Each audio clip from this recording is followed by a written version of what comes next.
Et à quel moment vous vous posez, si tant est que ce soit le bon verbe, pour vous dire: «C'est passé, l'opération est finie», quelque part vous prenez conscience de tout ce qui s'est passé, quoi? En fait, je me pose pas parce que bon, d'abord, il y a l'opération elle-même.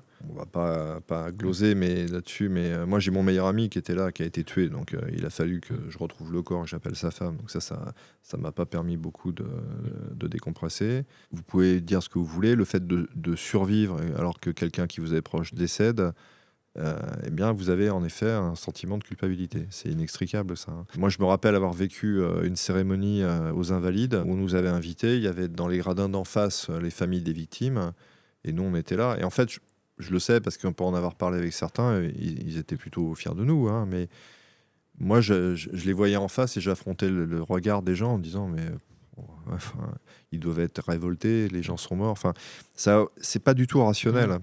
Ce sont des sentiments humains. Il y avait un peu des obsèques de mon ami, évidemment, qui se mêlent à ça.